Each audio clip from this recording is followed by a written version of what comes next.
The Middle Toe of the Right Foot by Ambrose Bierce. Narrated by Iker Rivercast. It is well known that the old Manton house is haunted. In all the rural districts near about, and even in the town of Marshall a mile away, not one person of unbiased mind entertains a doubt of it. Incredulity is confined to those opinionated persons who will be called cranks as soon as the useful word shall have penetrated the intellectual demean of the martial advance. The evidence that the house is haunted is of two kinds: the testimony of disinterested witnesses who have had ocular proof, and that of the house itself. The former may be disregarded and ruled out on any of the various grounds of objection which may be urged against it by the ingenious, but facts within the observation of all are material and controlling. In the first place, the Manton house has been unoccupied by mortals for more than 10 years, and with its outbuildings is slowly fading into decay, a circumstance which in itself the judicious will hardly venture to ignore. It stands a little way off the loneliest street of the Marshall and Harriston Road, in an opening which was once a farm, and is still disfigured with strips of rotting fence and half covered with brambles, overrunning a stony and sterile soil long unacquainted with the plough. The house itself is in tolerably good condition, though badly weather-stained and in dire need of attention from the glazier, the smaller male population of the region having attested in the manner of its kind its disapproval of dwelling without dwellers. It is 2 stories in height, nearly square, its front pierced by a single doorway, flanked on each side by a window boarded up to the very top. Corresponding windows above, not protected, serve to admit light and rain to the rooms of the upper floor. Grass and weeds grow pretty rankly all about, and a few shady trees, somewhat the worse for wind and leaning all in one direction, seem to be making a concerted effort to run away. In short, as the Marshalltown humorist explained it in the columns of the Advance, the proposition that the Manton house is badly haunted is the only logical conclusion from the premises. The fact that in this dwelling Mr. Manton thought it expedient one night some 10 years ago to rise and cut the throats of his wife and 2 small children, removing at once to another part of the country, has no doubt done its share in directing public attention to the fitness of the place for supernatural phenomena. To this house one summer evening came 4 men in a wagon. 3 of them promptly alighted, and the one who had been driving hitched the team to the only remaining post of what had been a fence. The 4th remained seated in the wagon. "Come," said one of his companions, approaching him, while the others moved away in the direction of the dwelling. "This is the place." The man addressed did not move. "By God," he said harshly, "this is a trick, and it looks to me as if you were in it." "Perhaps I am," the other said, looking him straight in the face and speaking in a tone which had something of contempt in it. "You will remember, however, that the choice of place was, with your own assent, left to the other side. Of course, if you are afraid of spooks—" "I am afraid of nothing," the man interrupted with another oath and sprang to the ground. The 2 then joined the others at the door, which one of them had already opened with some difficulty, caused by rust of lock and hinge. All entered. Inside it was dark, but the man who had unlocked the door produced a candle and matches and made a light. He then unlocked the door on the right as they stood in the passage. This gave them entrance to a large, square room that the candle but dimly lighted. The floor had a thick carpeting of dust, which partly muffled their footfalls. Cobwebs were in the angles of the walls and depended from the ceiling like strips of rotting lace, making undulatory movements in the disturbed air. The room had 2 windows in adjoining sides, but from neither could anything be seen except the rough inner surfaces of boards a few inches from the glass. There was no fireplace, no furniture. There was nothing. Besides the cobwebs and the dust, the 4 men were the only objects there which were not a part of the structure. Strange enough they looked in the yellow light of the candle. The one who had so reluctantly alighted was especially spectacular.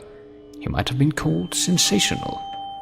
He was of middle age, heavily built, deep-chested, and broad-shouldered. Looking at his figure, one would have said that he had a giant's strength, at his features that he would use it like a giant. He was clean-shaven, his hair rather closely cropped and grey.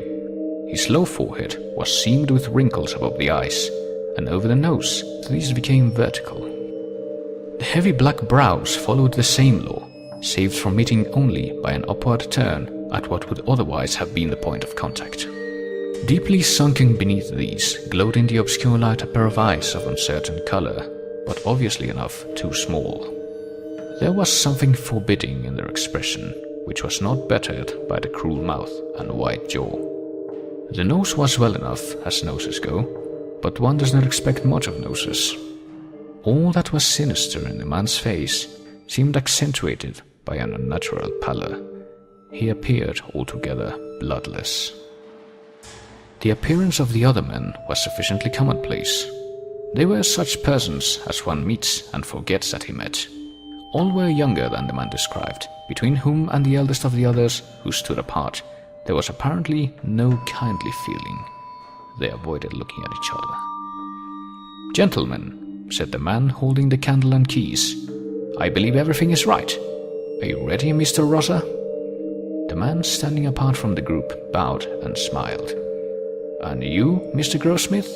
The heavy man bowed and scowled. "You will be pleased to remove your outer clothing?" Their hats, coats, waistcoats, and neckwear were soon removed and thrown outside the door in the passage. The man with the candle now nodded, and the fourth man, he who had urged Grossmith to leave the wagon, produced from the pocket of his overcoat two long, murderous-looking bowie knives, which he drew now from their leather scabbards.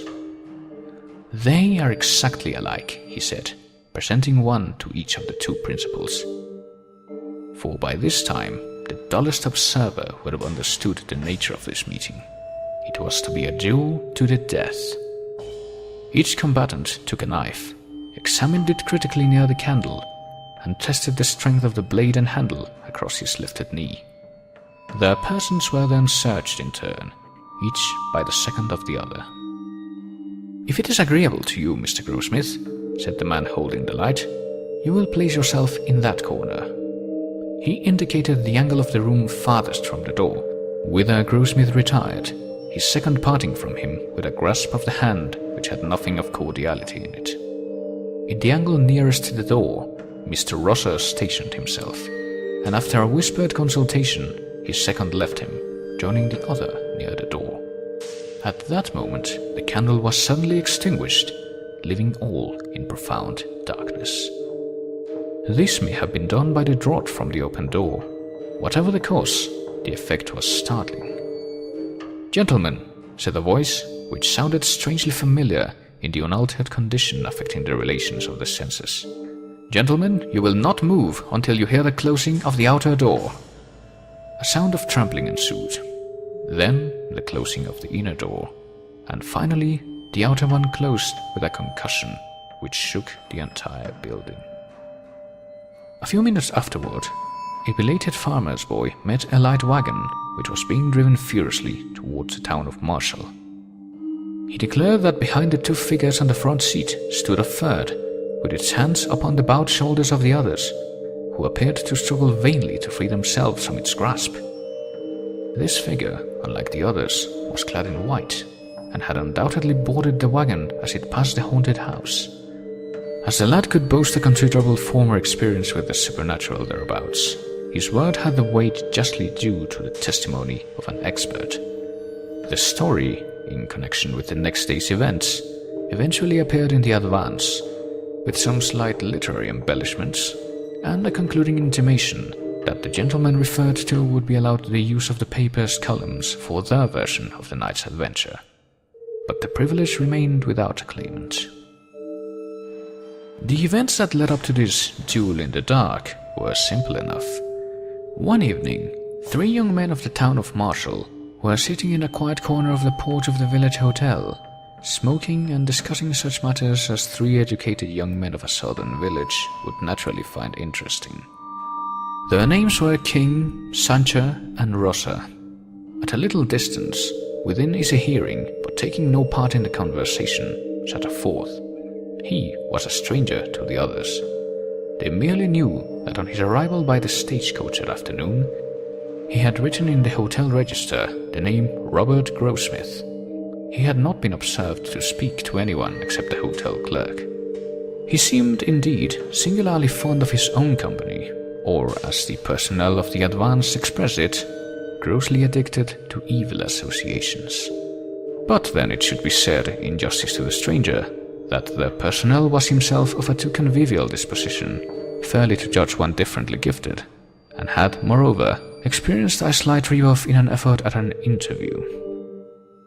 "I hate any kind of deformity in a woman," said King, "whether natural or acquired. I have a theory that any physical defect has its correlative mental and moral defect." "I infer then," said Rosa gravely, "that a lady lacking the moral advantage of a nose would find the struggle to become Mrs. King an arduous enterprise." "Of course you may put it that way," was the reply. "But seriously, I once threw over a most charming girl on learning quite accidentally that she had suffered amputation of a toe. My conduct was brutal, if you like, but if I had married that girl, I should have been miserable for life, and should have made her so." "Whereas," said Sancho with a light laugh, "by marrying a gentleman of more liberal views, she escaped with a parted throat." "Ah, you know to whom I refer. Yes, she married Manton, but I don't know about his liberality. I'm not sure but he cut her throat because he discovered that she lacked that excellent thing in woman, the middle toe of the right foot." "Look at that chap," said Rosa in a low voice, his eyes fixed upon the stranger. That chap was obviously listening intently to the conversation. "Damn his impudence," muttered King. "What ought we to do?" "That's an easy one," Rosa replied, rising. "Sir," he continued, addressing the stranger, "I think it would be better if you would remove your chair to the other end of the veranda. The presence of gentlemen is evidently an unfamiliar situation to you." The man sprang to his feet and strode forward with clenched hands, his face white with rage. All were now standing. Sancho stepped between the belligerents. "You are hasty and unjust," he said to Rosa. "This gentleman has done nothing to deserve such language." But Rosa would not withdraw a word. By the custom of the country and the time, there could be but one outcome to the quarrel. "I demand the satisfaction due to a gentleman," said the stranger, who had become more calm. "I have not an acquaintance in this region. Perhaps you, sir," bowing to Sancho, "will be kind enough to represent me in this matter?" Sancho accepted the trust, somewhat reluctantly, it must be confessed, for the man's appearance and manner were not at all to his liking. King, who during the colloquy had hardly removed his eyes from the stranger's face and had not spoken a word, consented with a nod to act for Rosa, and the upshot of it was that, the principals having retired, a meeting was arranged for the next evening. The nature of the arrangements had already been disclosed. The duel with knives in a dark room was once a commoner feature of southwestern life than it is likely to be again. How thin a veneering of chivalry covered the essential brutality of the code under which such encounters were possible, we shall see.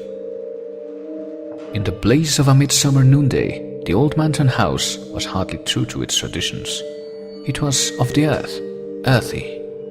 The sunshine caressed it warmly and affectionately, with evident disregard of its bad reputation. The grass screening all the expanse in its front seemed to grow, not rankly, but with a natural and joyous exuberance, and the weeds blossomed quite like plants. Full of charming lights and shadows and populous with pleasant-voiced birds, the neglected shade trees no longer struggled to run away, but bent reverently beneath their burden of sun and song. Even in the glassless upper windows was an expression of peace and contentment due to the light within. Over the stony fields, the visible heat danced with a lively tremor, incompatible with the gravity which is an attribute of the supernatural. Such was the aspect under which the place presented itself to Sheriff Adams and to other men who had come out from Marshall to look at it. One of these men was Mr. King, the sheriff's deputy. The other, whose name was Brewer, was a brother of the late Mrs. Manton. Under a beneficent law of the state relating to property which had been for a certain period abandoned by an owner whose residence cannot be ascertained, the sheriff was legal custodian of the Manton farm and the pertinences thereunto belonging.